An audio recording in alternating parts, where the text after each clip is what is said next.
Hello बंधुসকল स्वागतम जनाइছোঁ মোৰ এক নতুন ভিডিঅ'লৈ আচলতে আপোনাৰ ফাৰ্ম ৰিলেটেড ভিডিঅ' মই বহুত দিন বনোৱা নাই অলপ দিন বিজি হৈ আছিলোঁ মোৰ ফাৰ্মখন বৰ্তমান ভালেই আছে কিন্তু ৰাজ্যৰ বহুতো অঞ্চলত এতিয়াও আপোনাৰ এএছএফৰ যি সন্ত্ৰাস সেয়া চলিয়ে আছে লগতে আজিৰ দিনটোত আজি বৰ্তমান দিনত আচলতে গাহৰি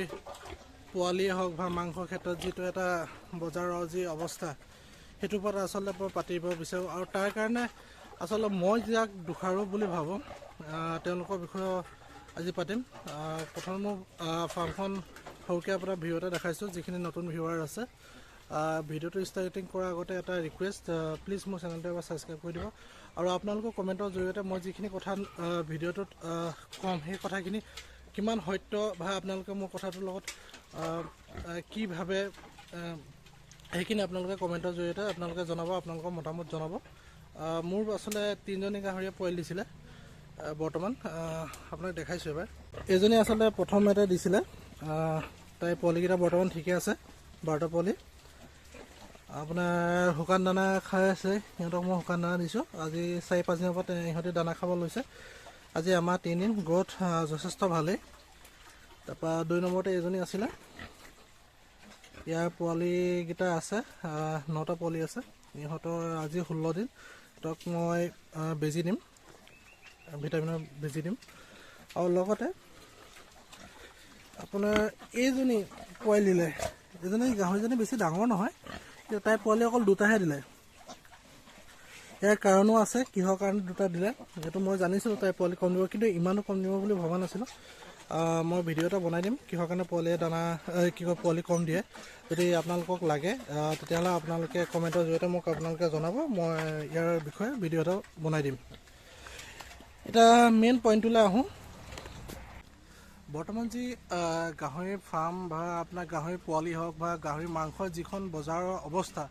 সেইটো বহুতে শোচনীয় আৰু ইয়াৰ শোচনীয় হোৱাৰ মূল কাৰণ মই যিটো থাম্বনেইলত লিখিছিলোঁ যে ডাঙৰ যিখিনি ফাৰ্ম আৰু আপোনাৰ ইউটিউবত যিখিনি ভিডিঅ' বনায় আচলতে যিখিনি ফাৰ্মাৰে ইউটিউবৰ ভিডিঅ' বনায় মই সেইখিনি কথা ক'ব যোৱা নাই যিখিনি আপোনাৰ ফাৰ্মলৈ গৈ পেলাই তেওঁলোকৰ চেনেলৰ কাৰণে গৈ পেলাই প্ৰমোচনেল ভিডিঅ' বনায় সেইখিনি ইউটিউবাৰ কথা কৈছোঁ কাৰণ তেওঁলোকে আচলতে ফাৰ্ম ৰিলেটেড একো নলেজ নাই তেওঁলোকে যাব ভিডিঅ' এটা থাম্বনেইল দিব কি চাওক এইজনে চাকৰি এৰি পেলাই গাহৰি ফাৰ্ম আৰম্ভ কৰিলে লাখ টকা মাহে লাখ টকা উপাৰ্জন কৰে বছৰে 10 লাখ টকা উপাৰ্জন কৰে বছৰে 15 লাখ টকা উপাৰ্জন কৰে কিন্তু আজিৰ দিনত যিটো অৱস্থা গাহৰি ফাৰ্মৰ যি আপোনাৰ মাংসৰ চেল নাই আপোনাৰ পোৱালিৰ দাম কমি গৈছে সেই সমস্যাটোৰ বিষয়ে কিন্তু ইউটিউবাৰখিনিয়ে অৱগত কৰা নাই ইয়াৰ কাৰণ কি আছে সেইখিনিও মই লাহে লাহে কৈ যাম মানে ভিডিঅ'টোৰ লগত জড়িত হৈ থাকিব আৰু নেক্সট হৈ গ'ল যে আপোনাৰ ডাঙৰ যিখিনি গাহৰি ফাৰ্ম আছে মই সেইবোৰক কিয় জগৰীয়া কৰিছোঁ আজি কেইদিনমান আগত মই এটা ভিডিঅ' দিছিলোঁ যে মোৰ গাহৰি ফাৰ্মৰ পোৱালি হৈছে তো কোনোবাই বুকিং কৰিলে আপোনাৰ কি কয় বুকিং কৰিব পাৰে তো ইয়াৰে মোৰ 2জন গ্ৰাহকৰ ফোন আহিছিলে তেওঁলোকক মই পোৱালিৰ দাম কৈছিলোঁ আপোনাৰ 5,000 টকা যিহেতু মই পোৱালি যেতিয়া আনিছিলোঁ এইবোৰ পোৱালি মই 6,000 দি পেলাই আনিছিলোঁ আজি এবছৰ 1.5 বছৰ আগত তো সেইটো কাৰণে মই আপোনাৰ 5,000 টকা ক'লোঁ প্ৰথম যিহেতু মোৰ ফাৰ্মৰ পোৱালি হয় ইমান দিনৰ 1.5 বছৰ আজি কষ্ট কৰা যিখিনি মই লাগিছোঁ ইহঁতৰ লগত দিনে ৰাতিয়ে হওক বা মোৰ ৱাইফে যিমানখিনি কষ্ট কৰিছে সেইকাৰণে আজি ৰিজাল্ট হিচাপে মই পোৱালিকেইটা পাইছোঁ আৰু তাৰ কাৰণে মই দাম ক'লোঁ 5,000 টকা তেওঁ তেতিয়া মানি ল'লে কোনো এখনে কিন্তু যোৱাকালি তাৰে এজন গ্ৰাহকে মোলৈ ফোন কৰি পেলাই ক'লে কি দাদা আপোনালোকৰ আগতে এখন ডাঙৰ ফাৰ্ম আছে মই ক'লোঁ হয় আছে তো তেওঁলোকৰ তাত বোলে পোৱালিৰ দাম বোলে 3,000 টকা কৈছে মই ক'লোঁ আপোনালোকে ঠিকে আছে যদি আপোনালোকে 3,000 টকাত পাইছে তেতিয়াহ'লে আপোনালোকে পোৱালিটো তাৰপৰা লৈ লওক কিন্তু মই এজন পালক হিচাপে যিহেতু মই এতিয়া আপোনাৰ ফাৰ্মিং ষ্টাৰ্ট কৰিছোঁ মই পালক হিচাপে নতুন পালক হিচাপে মই 3,000 টকাত পোৱালিটো দিব নোৱাৰোঁ আপোনাৰ যদি পোচাই আপুনি যদি ল'ব বিচাৰে তেতিয়াহ'লে আহিব আৰু মই যিমানখিনি আপোনাক গাইড কৰিম সেইখিনি আপোনাৰ ডাঙৰ ফাৰ্মখনে নকৰিব তো আপোনালোকে যদি পোৱালিটো মোৰ পৰা নিব বিচাৰে আপোনালোকে কণ্টেক্ট কৰিব আৰু যদি নিব নিবিচাৰে তেতিয়া মোক আপোনালোকে এবাৰ জনাই দিব ইয়াত আপোনাৰ যিখিনি ডাঙৰ ফাৰ্ম আছে বৰ্তমান আপোনালোকে ফেচবুকতো পষ্ট পাব পাৰে বা ইউটিউবতো কিছুমান আপোনাৰ হেৰি পাব পাৰে বা ষ্টেটাছ পাব পাৰে যিখিনি ডাঙৰ ফাৰ্মাৰ আছে তেওঁলোকে কি কৰিছে এটা গাহৰি যিখিনি তেওঁলোকে আচলতে ব্ৰিডিং ফাৰ্মত গোটেইখিনি ডাঙৰ যিখিনি গাহৰি ফাৰ্মাৰ আছিলে সেইখিনি ব্ৰিডিং ফাৰ্মৰ ওপৰত গুৰুত্ব দিছিলে সেই গুৰুত্ব দিয়াৰ ক্ষেত্ৰত তেওঁলোকে কি কৈছিলে 50জনী 100জনী মাইকী গাহৰি পুহিছিলে আৰু যিটো সময়ত পোৱালিৰ দাম আছিলে সেইটো সময়তো ধুনীয়াকৈ বিকিলে। এতিয়া লাষ্ট এজ হ'বৰ কাৰণে আচলতে গাহৰি পোৱালি কিনা বেচা যিটো বন্ধ হৈ গ'ল। এতিয়া তেওঁলোকে কি কৰিলে, তেওঁলোকৰ হাতত যিহেতু ইমান দিনৰ পৰা ধুনীয়া এটা ইনকাম পাই আছিলে, তেওঁলোকে কি কৰিলে বৰ্তমান পোৱালিৰ দামটো চেল হ'বৰ কাৰণে তেওঁলোকৰ যিহেতু ষ্টক বহুত হৈ গৈছে পোৱালি, আপোনাৰ গোটেইখিনি পোৱালি হৈছে, ষ্টক হৈছে, পোৱালি নতুনকৈ জন্ম হৈছে, তেওঁলোকে কি কৰিছে কম দামত বিক্ৰী কৰি দিছে। 3,000, 3,500, 3,200 টকা যিমান যি ৰেট পাইছে তাতে তেওঁলোকে পোৱালিখিনি বিক্ৰী কৰিছে। কিন্তু যিখিনি সেই ডাঙৰ ফাৰ্মখিনিৰ পৰা আগতে পোৱালি আনি যেনেকৈ মই আনিছিলোঁ, সেই মই এজন নতুন পালক হিচাপে মই পোৱালিখিনি ক'ত বিকিবলৈ যাম? মই ইমান দামত পোৱালিটো আনি ইমান আজি 1.5 বছৰ 2 বছৰ দিন কষ্ট কৰি সেই পোৱালিখিনি মই যদি 3,000 টকাত যদি বিকিব লগা হয়, মোৰ কষ্ট মূল ক'ৰপৰা আহিব? ইমান আজি দানা দাম ইমান বেছি, তো সেইখিনি মোৰ মূল ক'ৰপৰা পাম মই? সেই কিন্তু ডাঙৰ ফাৰ্মখিনি সেইটো কথা ভবা নাই। সেইটো কাৰণে আজিৰ ডেটত গাহৰি পোৱালিৰ দামটো কমিছে আৰু গাহৰি পোৱালিৰ দামটো কমাৰ কাৰণে আচলতে মোৰে লছ হোৱা নাই, অকল তেওঁলোকেও লছ হৈছে।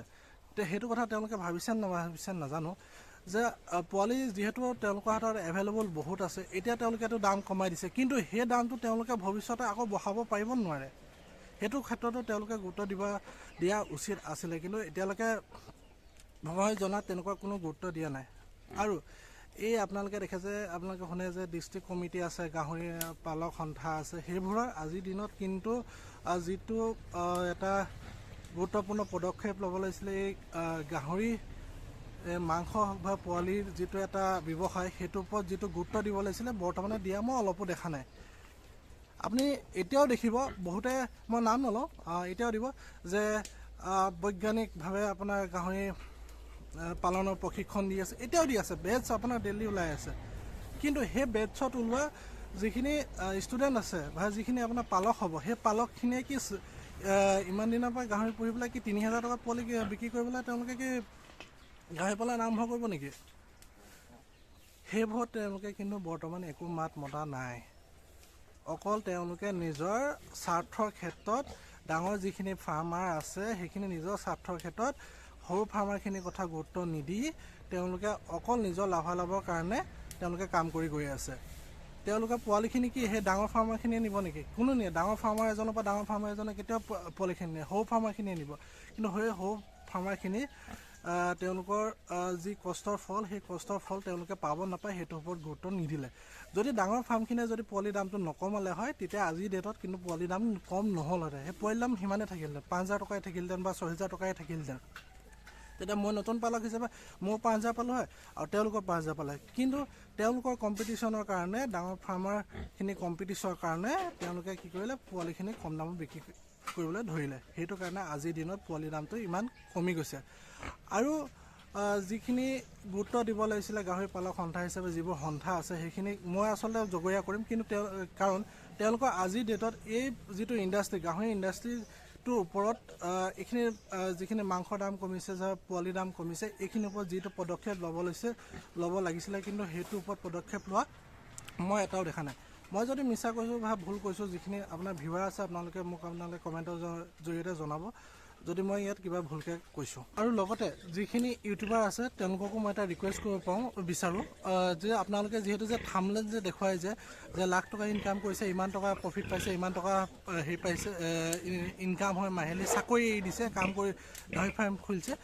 সেইবোৰ দেখুৱাৰ আগতে সেই যিজনে খুলিছে তেওঁ কিমান কষ্ট কৰিছে বা এখন গাহৰি ফাৰ্ম খোলোতে কিমান কষ্ট হয়, সেইখিনি বিষয়ে আপোনালোকে দেখাবলৈ চেষ্টা কৰিব। আৰু লগতে আজিৰ দিনত যিটো গাহৰি ফাৰ্মৰ যি অৱস্থা, গাহৰি পালকৰ যি অৱস্থা হৈছে বা গাহৰি মাংসৰ যি দাম কমিছে, সেইবোৰ কিহৰ কাৰণে দাম কমিছে, ইয়াৰ দোষাৰোপ কোন হয়, সেইখিনিৰ ওপৰতো ক'বলৈ আপোনালোকে চেষ্টা কৰিব। অলৰেডি ভিডিঅ'টো বহুত দীঘল হৈ গ'ল। ভিডিঅ'টো লাষ্টত এটাই ৰিকুৱেষ্ট কৰিব বিচাৰোঁ, যিখিনি ডাঙৰ ফাৰ্মাৰ আছে আপোনালোকে অকল যদি বিডি ফাৰ্মৰ ওপৰত গুৰুত্ব নিদি আপোনালোকে যদি মাংসৰ যিখন বজাৰ আছে সেইখনৰ ওপৰত যদি আপোনালোকে গুৰুত্ব দিলে হয়, আজি পোৱালিৰ ক্ষেত্ৰত যিটো আপোনাৰ দামৰ ড্ৰপ হৈছে, সেইটো আজি এনেকুৱা অৱস্থা নহ'লহেঁতেন। তো সেইটো কাৰণে এটাই ৰিকুৱেষ্ট যে আপোনালোকে অকল পোৱালিৰ ক্ষেত্ৰতে ব্যৱসায়টো, গাহৰি পালনৰ যিটো ব্যৱসায় সেইটো সীমিত নাৰাখি মাংসৰ ক্ষেত্ৰতো আগবঢ়াবলৈ আপোনালোকে চেষ্টা কৰক। আৰু লগতে যিখিনি পোৱালিৰ দাম আপোনালোকে কমাইছে, সেই দামটো যাতে আপোনালোকে নকমায়, নতুবা আমাৰ নিচিনা যিখিনি সৰু পালক আছে সেইখিনি যিটো ইমান দিনৰ কষ্টৰ ফল, সেইটো কষ্টৰ ফল আমি একোৱেই নাপাম। তো আজি ভিডিঅ'টো ইমানেই। মোৰ লগত যিমানখিনি ভিউৱাৰে আপোনালোকৰ মতামত আপোনাৰ সন্মতি হয় আপোনালোকে কমেণ্ট কৰি জনাব। আপোনালোকৰ জেগাত কেনেকুৱা অৱস্থা, পোৱালি দাম কেনেকুৱা হৈ আছে, আপোনালোকে ইয়াৰ কাৰণে কি পদক্ষেপ লৈছে, কিবা আপোনালোকৰ দাম কমাই বিক্ৰী কৰিছে নেকি সেইখিনি জনাব। আৰু মই নতুন পালকসকলকো মোৰ নিচিনাকৈ নতুন যিখিনি পালক আছে তেওঁলোককো এটা ৰিকুৱেষ্ট কৰিছোঁ, আপোনালোকে নিজৰ যিখিনি পোৱালি আছে সেইখিনি কম দামত বিক্ৰী নকৰিব। লাগিলে দুদিন পিছতে হওক, আপোনালোকে পোৱালিৰ দামো বাঢ়িব। মই আশা কৰোঁ, ভাবি আছোঁ যে জানুৱাৰীৰ পিছত পোৱালি দাম বাঢ়িব বুলি মই এটা আশা ৰাখিছোঁ। সেইকাৰণে মোৰখিনি যিখিনি পোৱালি আছে মই কেতিয়াও কম দামত নিবিকোঁ। লাগিলে মোৰ পোৱালি থাকক, লাগিলে মই এইখিনি ডাঙৰ কৰিম, মাংসৰ ক্ষেত্ৰত পুহিবলৈ চেষ্টা কৰিম, কিন্তু মই পোৱালি কম দামত বিক্ৰী নকৰোঁ। তো আজি ভিডিঅ'টো ইমানেই। ধন্যবাদ আপোনালোকে যিখিনি সম্পূৰ্ণকৈ ভিডিঅ'টো চালে। আৰু আপোনালোকৰ মতামত বিচাৰিছোঁ, ৰিকুৱেষ্ট কৰিছোঁ আপোনালোকৰ মতামত ভিডিঅ'টোৰ ওপৰত জনাব।